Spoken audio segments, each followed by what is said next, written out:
Hello everyone, I am Gaurav and you're watching my YouTube channel physics पाठशाला। तो आज का जो टॉपिक है it is for class 11th। Chapter का नाम है लॉज ऑफ मोशन और जो टॉपिक है ये है reading of spring balance in motion of connected bodies. ठीक है, तो स्प्रिंग बैलेंस क्या होता है? स्प्रिंग बैलेंस एक डिवाइस है जो किसी बॉडी के वेट को मेजर करती है। ठीक है, it is a device. Spring balance की बात हो रही है which is used to measure the weight of a body। ठीक है, चलिए तो देखते हैं इसमें कैसे करते हैं, क्या होता है स्प्रिंग बैलेंस, किस बेसिस पर इसकी वर्किंग है। चलिए देखते हैं। स्प्रिंग बैलेंस में होता क्या है, बेसिकली एक स्प्रिंग होती है और एक स्केल होती है। मान लीजिए आपका ये स्प्रिंग बैलेंस है, तो एक तो इसमें स्केल होती है इस तरह से, ठीक है, जो वेट को दिखाई कितना वेट है। अब यहां पर होता क्या है, आपके पास एक स्प्रिंग होती है इसके अंदर इस तरह से, एक हुक हो जाएगा यहाँ पे जिसपे आप बॉडी को लटकाओगे इस तरह से। तो ये डिवाइस हो गई आपकी स्प्रिंग बैलेंस जो मैंने बना दी। इसमें है क्या, स्प्रिंग। अब स्प्रिंग के बारे में हमें समझना पड़ेगा, स्प्रिंग क्या होती है, स्प्रिंग पे कैसे फोर्स काम करता है ना। तो बात कर लेते हैं पहले स्प्रिंग फोर्स की। अब क्या है, मान लीजिए आपके पास एक स्प्रिंग है, ठीक है। अभी ये स्प्रिंग पे आपने एक छोटी सी बॉडी है जिसका मास m है, को आपने लगा रखा है इस तरह से, मान लीजिए, ठीक है। अब ये इसकी नॉर्मल लेंथ है, ये मान लीजिए कैपिटल L जो है, कैपिटल L क्या है, नॉर्मल लेंथ या अनस्ट्रेस्ड बोलेंगे इसको।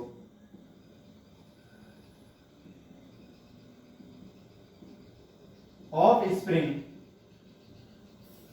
है ना, अनस्ट्रेस्ड लेंथ है, अभी बिल्कुल भी कोई इसमें स्ट्रेचिंग नहीं है स्प्रिंग में, नॉर्मल स्प्रिंग थी। अब आपने क्या किया, स्प्रिंग को थोड़ा सा खींच दिया इस तरह से, आप ले आए मास को इस जगह पे। क्लियर हो गई बात? अब देखिए इसमें क्या आ गया, थोड़ा सा आ गया आपका इलोंगेशन। ये इस इलोंगेशन को मान लेते हैं हम x। क्या मान लेते हैं, x। x क्या है,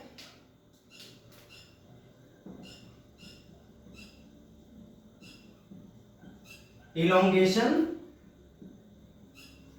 in the length of spring है ना, या change in the length of spring आप ऐसे बोल सकते हो।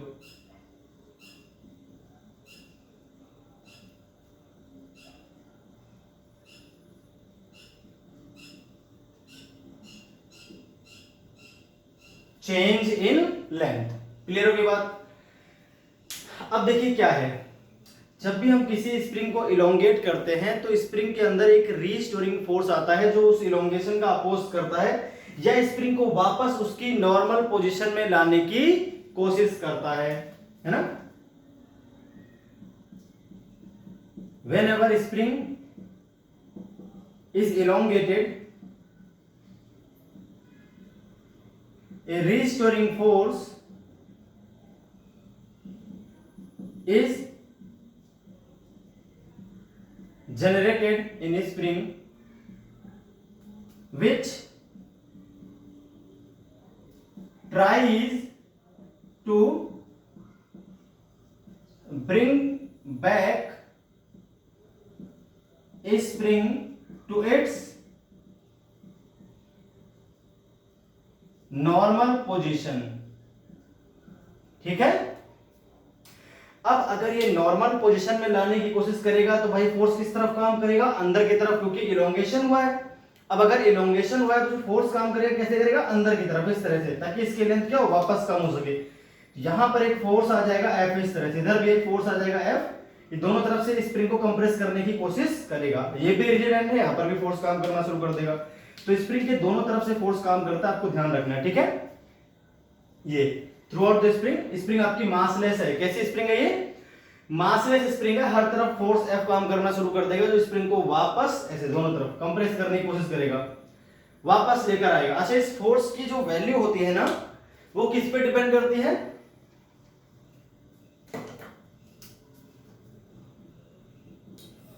This force is called spring force,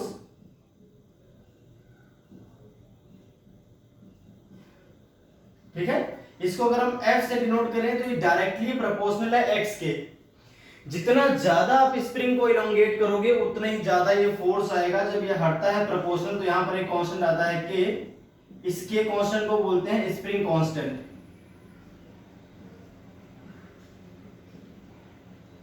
या फिर फोर्स कांस्टेंट बोल सकते हैं इसको, ठीक है। ये दोनों एक ही बात है।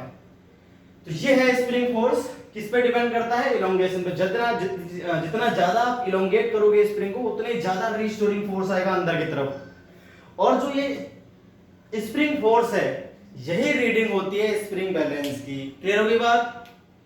तो ये बात तो आप समझ गए। स्प्रिंग फोर्स का फॉर्मूला मैंने बता दिया, हालांकि इसका यूज नहीं करना है आपको। अभी जो हम क्वेश्चंस करेंगे उसमें F=kx का यूज नहीं करेंगे हम। मैंने आपको बताया है जो फोर्स आता है वो क्या करता है।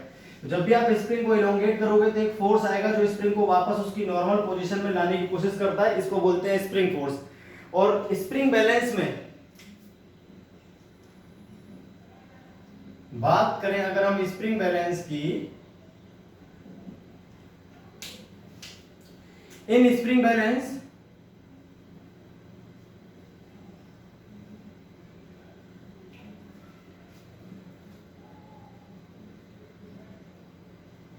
the rating of spring balance is equal to spring force.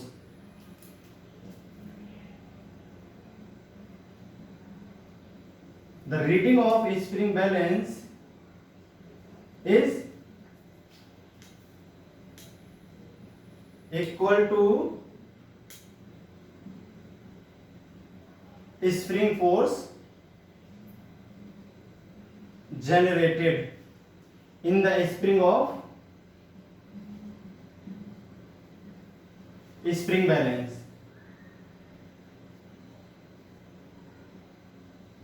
ठीक है भाई, तो ये हो गया। अब आप कर लेते हैं इस पे न्यूमेरिकल्स किस तरह से आते हैं, कैसे पूछे आते हैं न्यूमेरिकल्स, वो आपको समझना है और जानना है, ठीक है। चलिए देखते हैं। तो स्टार्टिंग करते हैं बिल्कुल सिंपल से, फिर हम इसे कॉम्प्लिकेट करते चलेंगे साथ के साथ।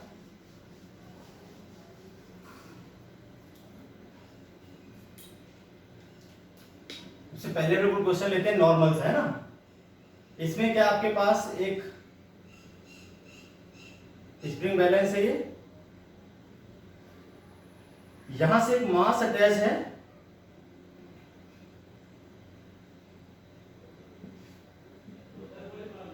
टेन केजी का, ठीक है।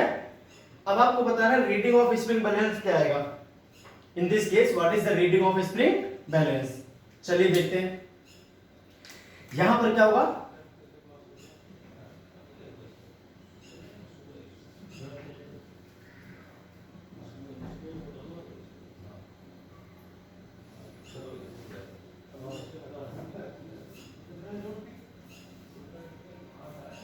Find reading of spring balance हमें पता करना है। देखिए कैसे करेंगे। यहां पर अगर हम देखें तो इसका वेट काम करेगा mg। इस वेट की वजह से इलोंगेशन आएगा स्प्रिंग में, तो स्प्रिंग पर अंदर की तरफ फोर्स काम करना शुरू कर देगा।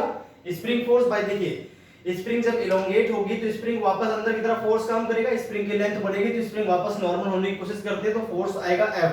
जो F आएगा वही आपका आंसर होगा। अब देखिए इस केस में देखें, है ना, तो सारा किसमें सिस्टम इक्विलिब्रियम में है। ये सारा सिस्टम किसमें है भाई, इक्विलिब्रियम में। अब इक्विलिब्रियम का मतलब क्या हो गया, जहां पर जो एक्सेलरेशन है आपका वो जीरो है। एक्सेलरेशन क्या हो गया आपके पास, जीरो, कोई एक्सेलरेशन नहीं, रुकी हुई बॉडी। अब अगर एक्सेलरेशन नहीं है तो एफ नेट लगाते हैं, है ना। देखिए सॉल्यूशन क्या करेंगे इसका। सॉल्यूशन में क्या करेंगे हम, अगर F net is equal to M A लगाते हैं हम यहां से, एम इंटू ए तो जीरो हो गया, एफ नेट क्या आएगा, एक ऊपर एक नीचे को माइनस कर लो आपस में, तो F minus M G, opposite direction में दोनों फोर्सेस हैं। तो यहाँ से F इज इक्वल टू क्या आ जाएगा भाई mg, m कितना हो गया 10 मास और g की वैल्यू भी क्या हो गई 10, तो 100 न्यूटन। तो रीडिंग क्या आ जाएगी आपके पास, मैंने कहा था स्प्रिंग फोर्स की रीडिंग होती है, तो रीडिंग क्या आ जाएगी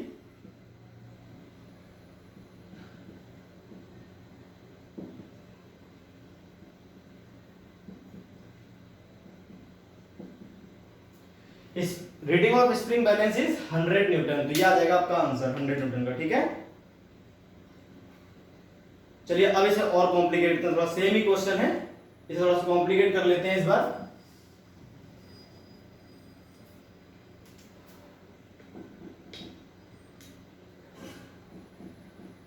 क्वेश्चन नंबर सेकेंड कर लेते हैं। अब देखिए इसमें क्या करना है आपको।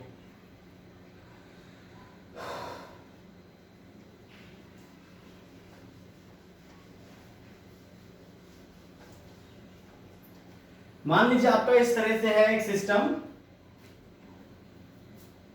ये बाद में करेंगे इसकी बात हम फिर से दोबारा से, है ना, ये इसको ऐसे रहने तो रिजिड नहीं है। ठीक है, ये इस पूरे सिस्टम को हम अगर अपने हाथ से पकड़कर ऊपर की तरफ चलाना शुरू कर दें, एक्सेलरेट करना शुरू कर दें, मान लीजिए आपने इसको एक्सेलरेट कर दिया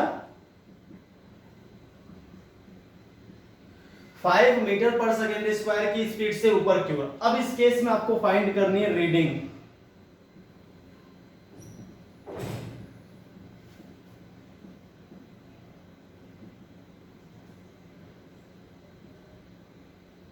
ठीक है, ये चलिए करते हैं। इसमें कैसे करना है, इस बार फिर आपको वही करना है, mg तो लेना है नीचे की ओर, एक स्प्रिंग फोर्स F आ जाएगा।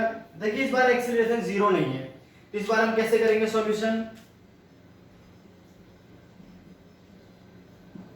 ये जो F आएगा इसी को बोलते हैं हम क्या, जो F आपका आएगा इसी को बोलते हैं रीडिंग ऑफ स्प्रिंग बैलेंस। अब देखिए भाई नेट एक्सेलरेशन ऊपर की तरफ है, अगर आपका नेट एक्सेलरेशन ऊपर की तरफ है तो ये क्या आ जाएगा F minus mg। Net force हो गया ऊपर की तरफ, अगर बॉडी ऊपर की तरफ जा रही है मतलब ऊपर वाला फोर्स ज्यादा है, नीचे वाला फोर्स कम है, ये ठीक है। तो F minus mg equal to क्या आ जाएगा यहाँ पर m इंटू। अब देखिए ब्लॉक की बात हो रही है, ये तो मासलेस है ना, जो आपका स्प्रिंग बैलेंस है वो कैसा होता है मासलेस, उसमें कोई मास नहीं होता।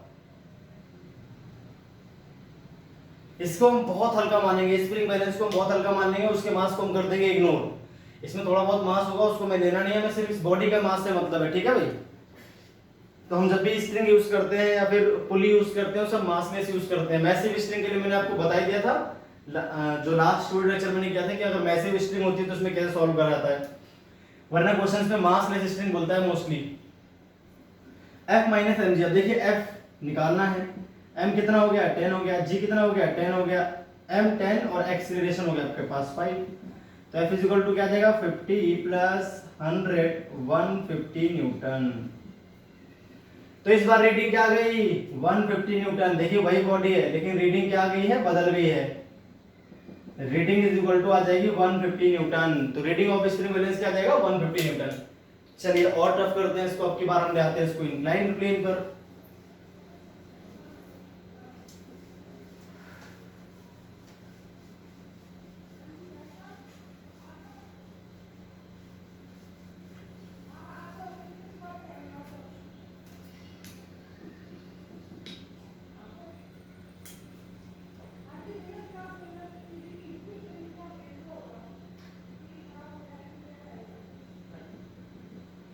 मान लीजिए आपका यहां पर एक स्प्रिंग बैलेंस है,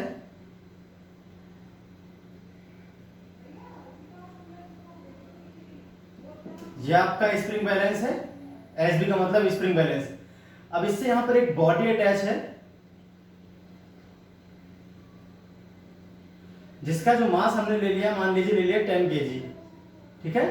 यहां पर जो एंगल है वो 37 डिग्री है। आपको क्या करना है, फाइंड करना है रीडिंग ऑफ स्प्रिंग बैलेंस।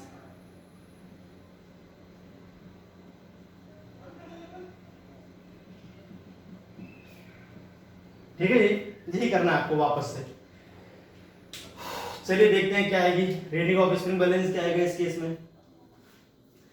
अब अगर हम इसके कंपोनेंट करते हैं इसके वेट पे, देखिए एंगल 37 डिग्री याद रखना है आपको, एक तो आएगा इसका वेट सीधे mg, मैंने आपको बता दिया एक हम करते हैं परपेंडिकुलर डायरेक्शन में और एक करते हैं पैरेलल टू प्लेन, ठीक है।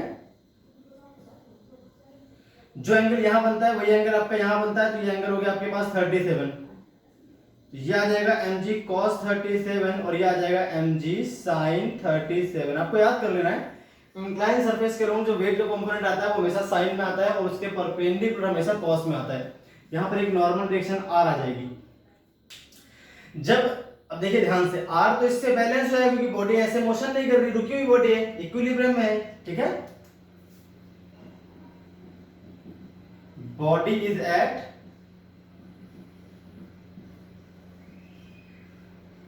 इक्विलिब्रियम, बॉडी अभी क्या है, रुकी हुई है।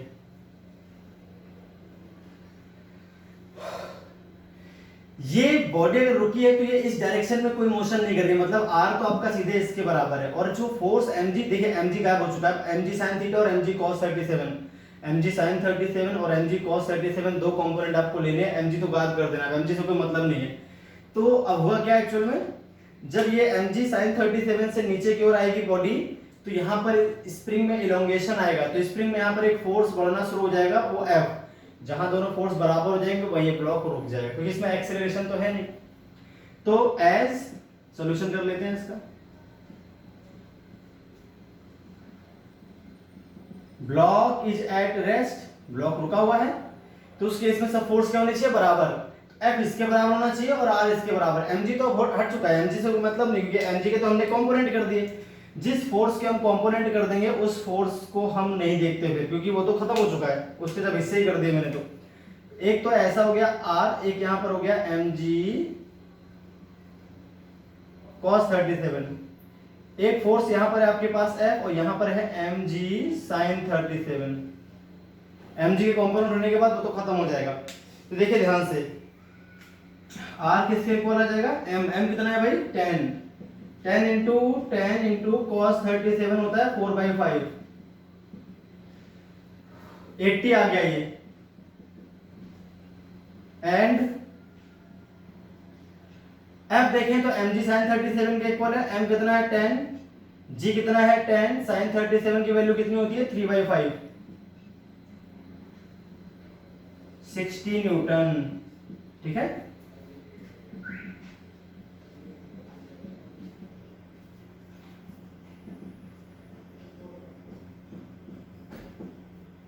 इस तरह से। तो रीडिंग क्या बताई थी मैंने, रीडिंग बताई थी फोर्स F जो होता है स्प्रिंग फोर्स, वही रीडिंग होती है। तो रीडिंग क्या आ जाएगी इस केस में,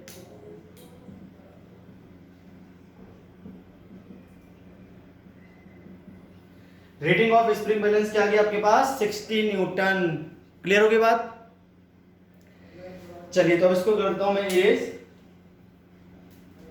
आगे देखते हैं नेक्स्ट क्वेश्चन। धीरे धीरे टफ करते हैं इस चीज को।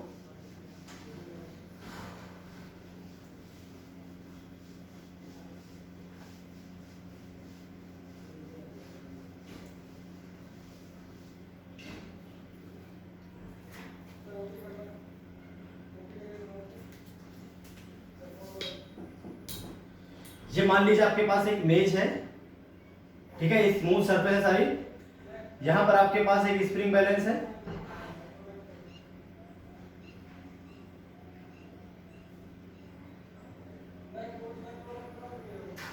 एक पुली भी बनानी है, पहले पुली बना देता हूं, इसके बाद स्प्रिंग बैलेंस को बनाते हैं।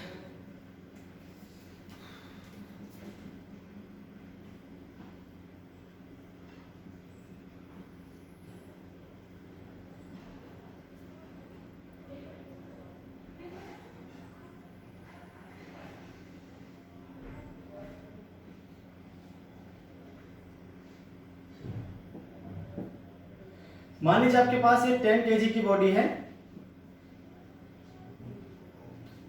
और इधर मान लीजिए ये भी कैसी बॉडी है भाई, ये भी आपकी 10 kg की बॉडी है। चलिए देखते हैं इसमें क्या होगा, इसमें रीडिंग क्या आएगी।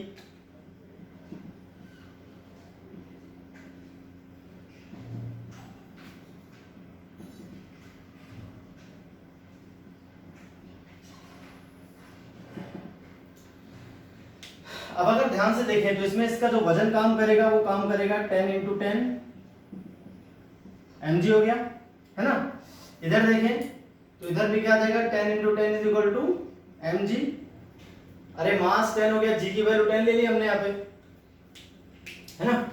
मास 10 है ही और जी की वैल्यू क्या ले ली 10। जी का मतलब ग्रेविटेशनल एक्सीलरेशन 10 मीटर/सेकंड² मान लिया हमने इसको। 9.8 होता है लेकिन इसको हम अपनी कैलकुलेशन इजी करने के लिए 10 मान लेते हैं, ठीक है भाई। यहां पर एक फोर्स काम करेगा F, यहां पर भी एक फोर्स काम करेगा F, एग्जैक्टली बराबर फोर्स काम करेगा, ठीक है। ये आपको ध्यान रखना है कितना फोर्स काम करेगा एग्जैक्टली, F इधर भी और F इधर भी, क्योंकि बिल्कुल बराबर फोर्स है एग्जैक्टली। तो अगर हम किसी एक बॉडी को देखें, सॉल्यूशन अगर इस काम करते हैं,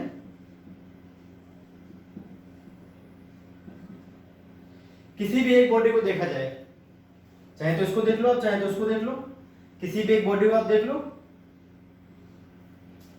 तो क्या आ जाएगा अपने पास भाई, एक्सेलरेशन तो जीरो आएगा क्योंकि रेस्ट में हो जाएगा पूरा सिस्टम। जब बराबर ही फोर्स है दोनों तरफ तो कोई एक्सेलरेशन तो आएगा नहीं। अगर एक्सेलरेशन नहीं आएगा इसका मतलब F किसके इक्वल आ जाएगा, सीधे mg के, का मतलब हो गया 10 × 10, तो F कितना आ जाएगा 100 न्यूटन। अब चाहे भले दोनों तरफ से फोर्स काम करता हो, इधर से भी फोर्स काम कर रहा है, इधर से भी, देखिए स्प्रिंग पे कैसे करेगा। एक्चुअली फोर्स इस तरह से काम करता है, इस सेगमेंट पे ऐसे करेगा, स्प्रिंग पे ऐसे, सॉरी यही फोर्स तो है स्प्रिंग पे अंदर की तरफ। अगर इसको मैं देखूं आगे से तो इधर काम करेगा, इसको देखूं तो इधर काम करेगा, है ना। ये ऐसे तो काम कर रहा है अंदर की ओर, ऊपर की मतलब अंदर की ओर सिकोड़ना चाह रहा है इसको। अगर इसको हम सीधा करते तो ऐसे तो रहेगा ही फोर्स, ये फोर्स ऐसे काम कर रहे हैं। स्प्रिंग बैलेंस में भले दोनों साइड फोर्स काम करता हो, अगर स्प्रिंग बैलेंस आपका मासलेस है तो हमेशा दोनों साइड सेम ही फोर्स काम करेगा। किसी एक फोर्स की वैल्यू को रीडिंग बोलते हैं, दोनों फोर्स को मिलाकर रीडिंग नहीं बोलते। तो ये भी F है, ये भी F है, कंफर्म है, दो फोर्स नहीं है, वो एक ही फोर्स है।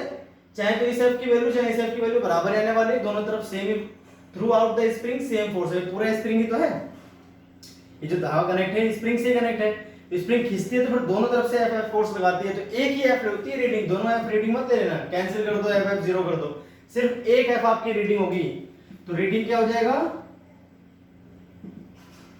100 न्यूटन। सिर्फ एक F को लेना है, इस F को कैंसिल मत कर देना। स्प्रिंग बैलेंस की बोथ साइड F काम करता है हमेशा, इधर भी और इधर भी, और वो हमेशा इक्वल होगा अगर स्प्रिंग बैलेंस आपका मासलेस है तो, ठीक है। चलिए इसे और कॉम्प्लिकेट करते हैं, इस बार इसके मास को चेंज कर देते हैं। मास को अगर हम चेंज कर देंगे तो क्या होगा, देखें।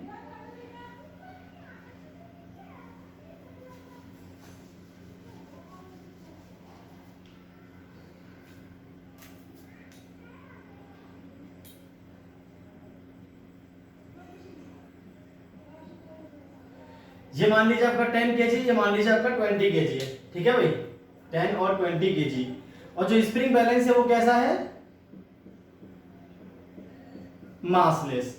स्प्रिंग बैलेंस कैसा है आपका, मासलेस है, ठीक है भाई। अब एक बार आप ध्यान से सुन लें, किसी भी मासलेस चीज के दोनों तरफ जो फोर्स होगा वो हमेशा बराबर होगा, चाहे भले वो मूव कर रही हो, क्योंकि मासलेस चीज को मूव कराने के लिए नेट फोर्स 0 चाहिए होता है, कोई जरूरत नहीं उसके लिए फोर्स के, मास ही उसमें फोर्स की रिक्वायरमेंट ही नहीं होती। तो अगर इसमें एक्सीलरेशन आएगा, मान लीजिए मूव भी कर रही है, तब भी दोनों तरफ फोर्स आपको सेम ही लेना पड़ेगा, क्योंकि कैसे ले लिया हमने, मासलेस लिया हुआ। कौन, स्प्रिंग बैलेंस को मासलेस लिया हुआ है। अब आपको इसमें दो क्वेश्चन बताने हैं, एक तो आपको बताना है जो एक्सीलरेशन है ब्लॉक्स का वो कितना है, और रेटिंग स्प्रिंग बैलेंस की क्या आएगी। Find acceleration of blocks and reading of spring balance। चलिए देखते हैं इसका सॉल्यूशन क्या आएगा। देखिए इसका वेट देखा जाए तो इसका वेट कितना हो जाएगा 10 × 10, इसका वेट देखें तो 20 × 10। भाई देखिए इधर ज्यादा फोर्स है, मतलब ये ऐसे मूव करना शुरू कर देंगे, ये ऊपर की तरफ चलेगा और ये नीचे की तरफ, तो इसका जो एक्सीलरेशन आएगा वो हो जाएगा a, और जो इसका एक्सीलरेशन आएगा वो भी हो जाएगा a, है ना। अब जो कनेक्टेड बॉडीज है चलेंगे तो साथ साथ ही, है ना, चलेंगे तो ये साथ साथ ही।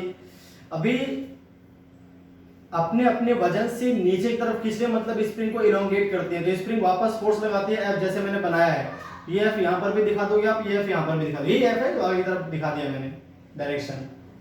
ये और ये एक ही एफ है, ये तो हर हर जगह सेम ही एफ काम करता है। अगर आपकी जो मासलेस हम लेते हैं स्प्रिंग वगैरह, तो मासलेस स्प्रिंग है और मासलेस स्प्रिंग भी है आपकी, दोनों चीजें मासलेस हैं, तो हर जगह सेम ही फोर्स काम करेगा पूरे थ्रू आउट द स्प्रिंग।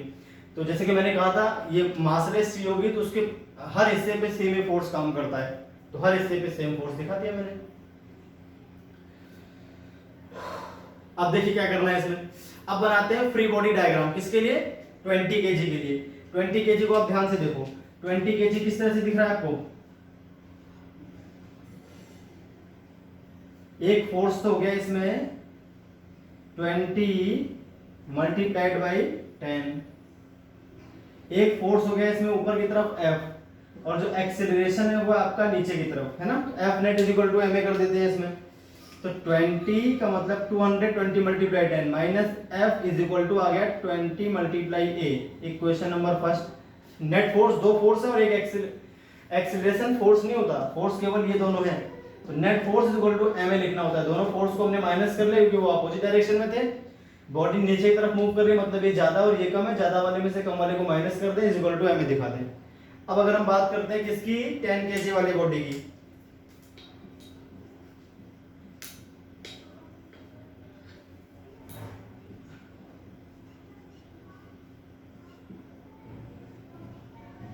इसका इस तरह से ये ऊपर की तरफ एक्सेलरेट कर रही है ना, और एक F फोर्स हो गया एक 100। अब इसमें क्या है, F ज्यादा है, क्यों? क्योंकि बॉडी ऊपर की तरफ जा रही है, तो F माइनस 100 कर देंगे, नेट फोर्स ऊपर की तरफ निकल आएगा, is equal to ma। ma कितना हो जाएगा 10 इंटू ए, क्वेश्चन नंबर होगी सेकेंड। अगर फर्स्ट और सेकेंड को ऐड कर देते हैं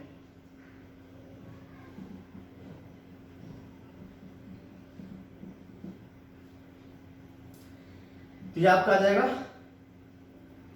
F minus 100 plus 200 minus F is equal to 10a plus 20a। तो ये आपका आ जाएगा 100, F से F कैंसिल हो जाएगा, F से F कैंसिल, और 200 माइनस 100 करेंगे तो 100 इज इक्वल टू आ जाएगा 30 इंटू a, तो a इज इक्वल टू आ जाएगा 10/3 मीटर पर सेकेंड स्क्वायर।